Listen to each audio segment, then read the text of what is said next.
Welcome to another episode of BLACC Coffee, where we celebrate change makers pouring into their communities, creating impact, and building a legacy that inspires the next generation.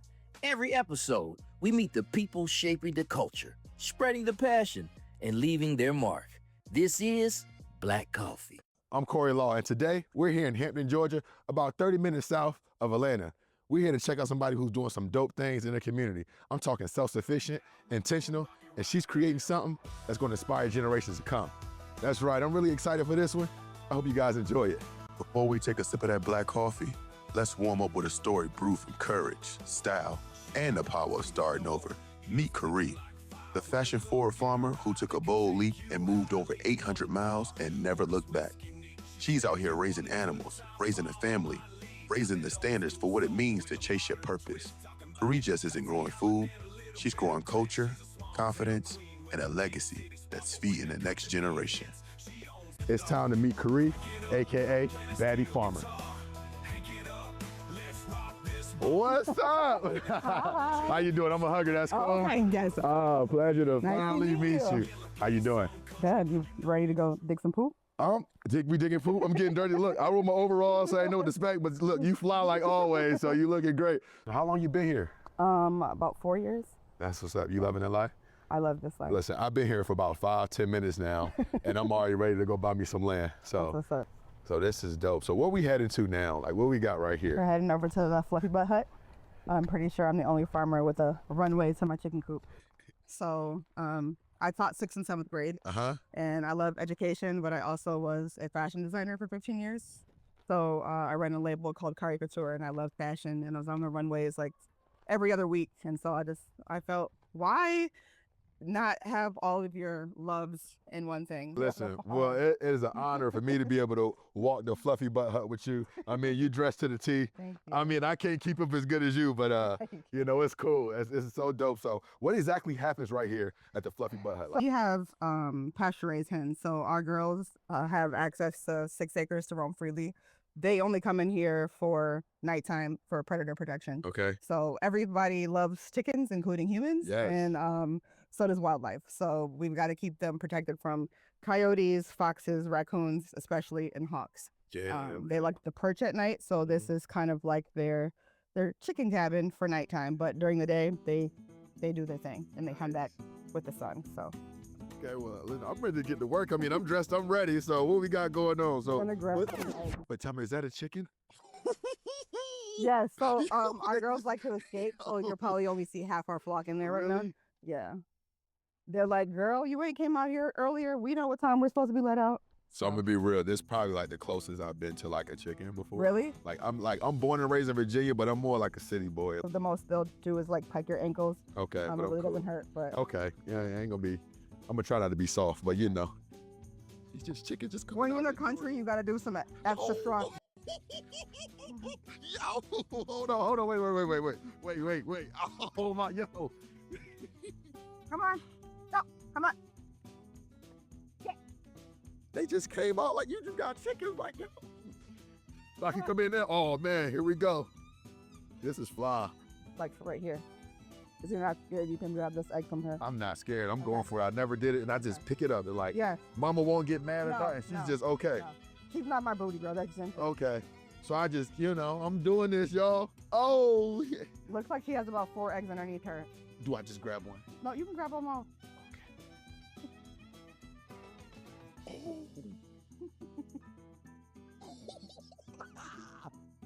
I'm farming. I'm a farmer. Hey, Ginger. That's Ginger. Yeah. I'm sorry to disturb you, baby. Did she respond? She responded. I'm like Dr. Doolittle. What gives them that different color? Do you know? So the breed of hen actually gives Okay. it the color of egg that you had. So here, because I like to do my own thing, and I'm not a commercial farmer. So if I had to pick a chicken that I wanted to lay all the time, it'd be probably my leghorns or my reds, because Okay. they're consistent layers. But I like blue eggers. Yeah. They lay these blue. Exactly. beautiful I've eggs. never seen it before. One of my favorite color eggs, it looks like she hasn't laid yet, but I'll show you when we get in the house, are copper morans, and they're chocolate.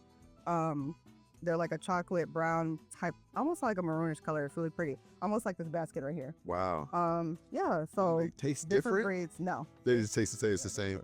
Okay. All right. That's cool though. Now with these eggs, is it just for you and your family?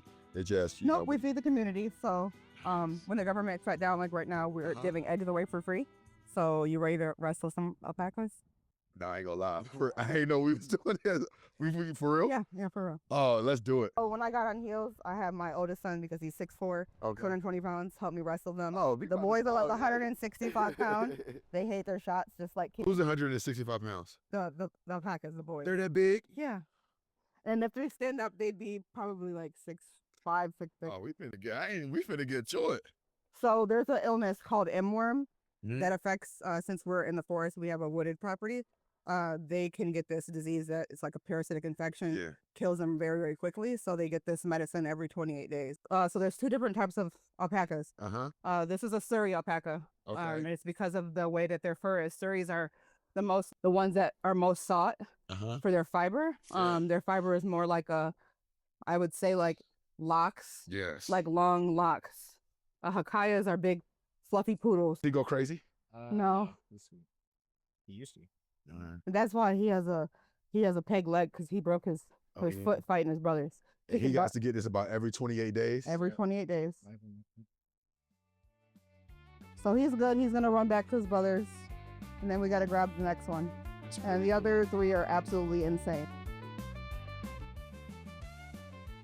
Every good farm has that one moment where things get a little wild. And today was it. Caree standing tall in heels, calm and confident, the ultimate farmer baddie. While Alex is out here running, chasing, and trying to round up these alpacas like he signed up for the Alpaca Olympics. Each one has his own personality. One's shy, one's acting like the boss, and one's bouncing around like it had 3 cups of black coffee. But once Alex got them one by one, they were actually pretty calm for the shot. You can tell this was part of their routine. Farm life, unpredictable, hilarious, and full of character, just like Caree's world.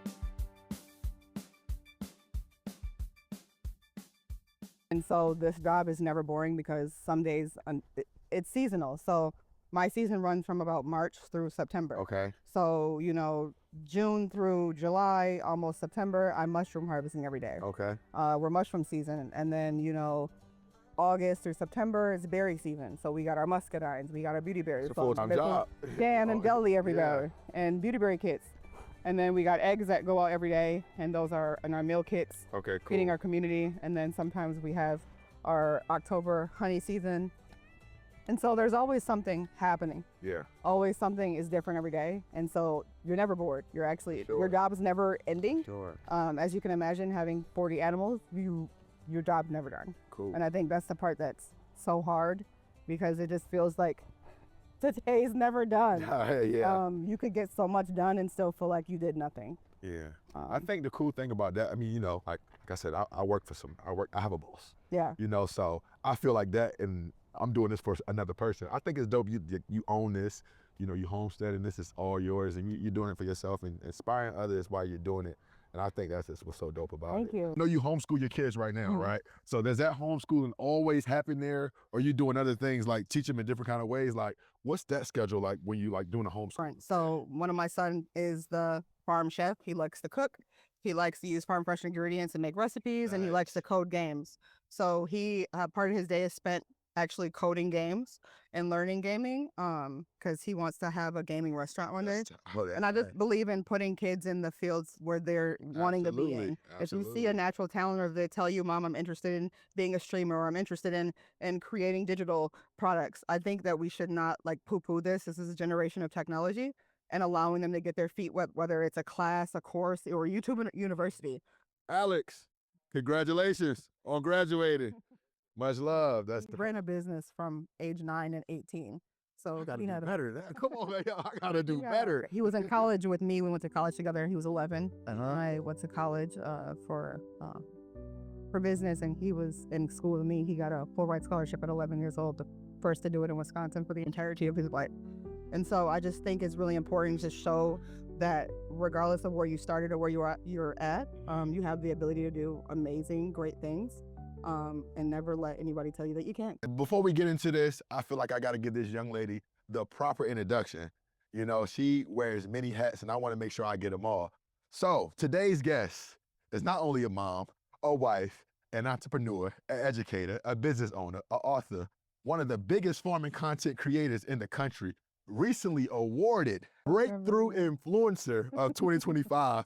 I mean, she wears many hats. It's so dope to finally be able to meet the one and only Karee, AKA Baddie Farmer, AKA Doodoo Diva, AKA Black Girl Farmer. That's what I'm talking about. Like I said, she's dope. I mean, nice to meet you finally. Nice to meet you. Know, like I said, I spent the last month and a half like researching you. And it's just because of, I knew I wanted you to do this, but it was just deeper than just like trying to learn what you're doing here on your farm. It was more of like, dog, this is inspirational. This is something that I want to show my daughters. And like everything I do the last 14 years has been because of my children. Right. And that's my why. And just the way you go about things in your unique way is so dope. We're gonna get more into it, but like I feel like I just had to tell you that. Thank you. And I wanted to tell you thank you. To see you out here doing your thing and to finally be able to meet you and learn that you're big on social media, but like your heart is even bigger in person. I can just, like I said, we just said off camera, energy never lies. And I can feel you just have a warm spirit about you, and it's contagious. So thank you for allowing me into your space. I mean, Thank you for coming. Thank you. So I want to get like into it, and I don't want to make this like the super interview, but I got like questions that we got to ask. So, so this BLACC Coffee, right? Mm-hmm. BLACC, build a legacy around community culture. When you look at everything you're doing at Homestead and everything you created from scratch, what does legacy look like to you, especially a Black woman reclaiming space on this land? I think it means resilience. It means community.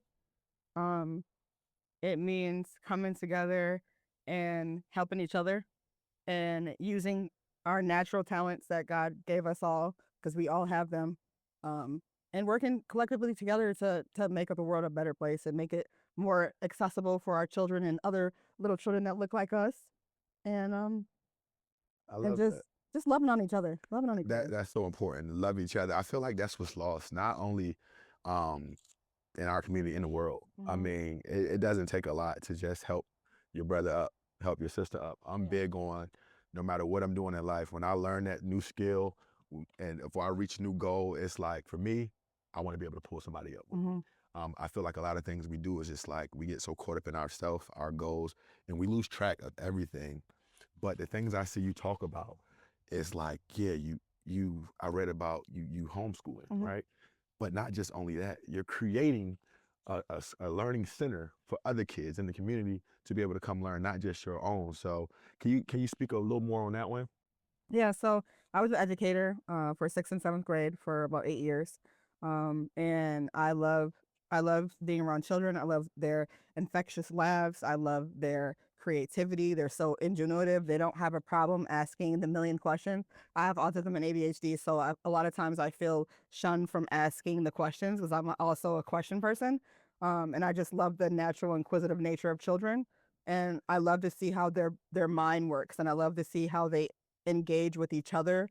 And it's just very pure and natural. And I've always loved the education environment. And so I also love fashion, and I just wanted them both. Fashion, I believe, lives in farming, and so does education. Everything in nature is educational, whether you're going outside for a walk and you're just looking at leaves and you're learning about the ecosystem and the importance of what leaves do to our trees. There's always a learning lesson in nature, and it always feels like an adventure. And so the thing you just said, I mean, you just said some dope stuff in there, but I can't stop thinking about my favorite thing and my daughter's favorite thing is, and correct me if I'm right, if I'm wrong, is it the Funky Butt Hut? The Fluffy Butt Hut. Fluffy Butt Hut. Okay. The Fluffy Butt Hut is one of my favorites because it's something where I'm not even gonna say you see often, you've never seen it before. Yeah. And it's like you say how the fashion is a big part of your life. And can you just tell me more about that and how that came about? Yeah. Because we went there earlier, we collected the eggs, but it was just like, it's so cool to see that because it's hella cute. It's fly. It's fly as hell, I'm not gonna lie. So how did that come about? So I got taken out of home at 7, and my grandmother was a seamstress before she got paralyzed on one side. And so when I got taken out of the home, my grandma loved to sew, and she loved bow patterns, but she could not operate the sewing machine like she could before. So she would use me as her left arm. And so I learned to sew pretty much learning my grandmother's patterns to help her get ready for church. And so I always loved fashion. She would take me to the fashion shows. I don't know if you remember back in the day, the Ebony Fashion Fair. Absolutely. Yeah, so they came to town, and I think that was like one of the like aha moments for me. I'm like, look at these Black, beautiful, tall women. I was such an awkward little strange Black girl that like was dissecting owl pellets, or like my grandmother would buy me a pottery wheel, or I was knitting or crocheting in my room, or I was making quilts. Like I was doing all the things, but they weren't cool and trending then. And so I felt really alone a lot of times. I felt like I couldn't find friends. And so I found friends in nature and creativity and art. So there's probably no surprise. That's why I became an art teacher. So for me, like, you know, I think about my childhood growing up, and the last thing I think about is farming.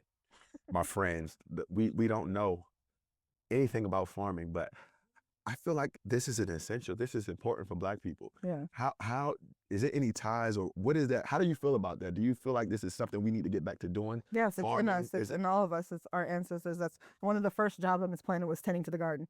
So it's in all of us. It's in all of nobody. Everybody can farm. Everybody can garden. Everybody can take a seed and grow a plant. And I think that's the reason why it's so important for me to show up as I am, because I think people have this stigma of what farmers should look like. Overalls, corduroy pants, boots, you know, farmer Joe Brown image. And it's just like, you can have a manicure, you can wear your boots, you can still get active. You can be fly. Yeah, and still be a farmer. And farming is in so many capacities. I mean, the Department of Agriculture says that if you make 1,500 in agricultural sales a year, you're a farmer. So what does that look like? You could be growing microgreens in your closet. You could be growing pots of herbs. You could never touch soil and still be a farmer. And so I try to get out there, and when people see me in my pink bee suit, it's hard for them not to say, like, who are you and what are you doing? When I know little Black girls see me, I grew up in Wisconsin, dairy land. I'd never seen a Black farmer a day in my life. I didn't know it was possible for, what do you mean Black girls that look like me can have 1 acre bee apiaries and raise 1 million bees? What do you mean Black girls like me can raise alpacas and be strong and also have grit and grace at the same time? What do you mean? I'd never seen it. And so now when I show up and they're like, that's Betty Farmer and she's in her pink bee suit, and now a little girl is seeing like, oh, I want to be a beekeeper. I want to have a bee apiary.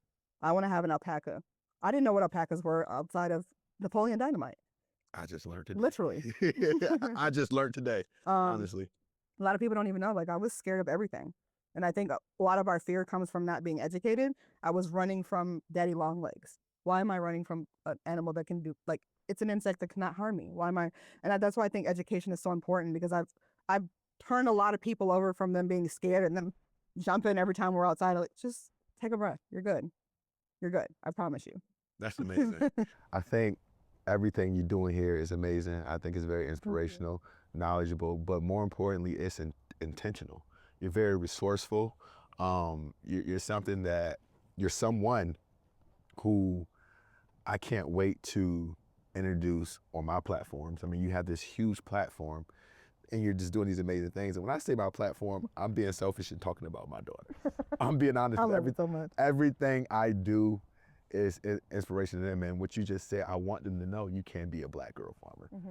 You know, so you have 2 books, right? Is it? I have 8 books. You have, well, excuse me? Yeah. So I only know about 2. So I'm in the process of reading 1 now. Then you have the children's books I'm going to get for my youngest. Okay. Yeah. But so the first one is the first time. The one I'm reading now is it's Out the Mud and Hills. Yeah. Like, can you? So I don't want to give too much away, but you know, I said I just finished the first chapter. Yeah. I'm speechless. It's just for to be here, what you went through. I couldn't imagine any woman in the world going through, let alone someone I loved, and it's tough. Yeah. You know, and that shows how resilient you are, and you have a story that can inspire, impact, and shape generations, because you are the living proof of you can overcome any obstacle that is put in front of you. Absolutely. And so for me to just know that, to be sitting in your presence, thank you for it. Thank Not you. giving up. I tell you what, So. You are the true role model. Thank you. You are the example of what it means to be resilient. You overcame so many obstacles, and you are a living testament of Black Coffee. Thank you. You're building legacy around community and culture, and you keeping it rolling. And you know, I hope everybody who's watching this becomes inspired. You know, if it's not owning a farm, it's something that you heard today or something that sparked you today to just go out there and go. This all started with a dream. Yeah. It started with a dream, and with the 90 days, she made that dream a reality, and you can too. So I want to thank you for tuning in, checking us out. I thank you for coming in here and being a guest. You was amazing, absolutely. Like I said, I'm a hugger. Give me one more hug, please. Thank you so much. you. Thank you. The last thing I want to do is get caught on camera like this, a grown-ass man be like, wee! People that look like. Well, because I've never had coffee before, what do you suggest? I've never. Like, do you like sweet? Yeah, but no, I'm not really a sweet Joe. I like savory. Ooh, so I wouldn't even suggest a coffee. I would just suggest like a chai latte or something like Okay. that. So get you a chai latte, but get it dirty. Like, I don't want to tell you get no espresso. Dirty way you got a side of liquor in it? No. Oh. You drink liquor? No, I'm saying. Oh, damn. Where y'all put it at? Where y'all put? Oh, here we go. So, I'm like, you going off in the woods? no, I got you. Look, we got it. You know, me and my peoples had my people set it up. So, I'm gonna tell you a little bit about this gift. It's so pretty. Listen, I do my So homework. I neat. know you're colors, right? So for me, it was like, it's nothing big, but it's really from the heart, and it's a story that I told you I'm big on. I think this picture itself is a million words. Just watching your baby girls follow you and you being that role model, it's everything. It's everything for me. Thank And like I said, you. I want all the little girls that's dreaming about owning their farm, knowing you can still be floss and do whatever you want in heels. So thank you again. So hold on, that's where we clock it. Clock it. Much love. So I appreciate it again. Aw, this is so Much sweet. I love You it be so much. blessed. Thank you. Thank you.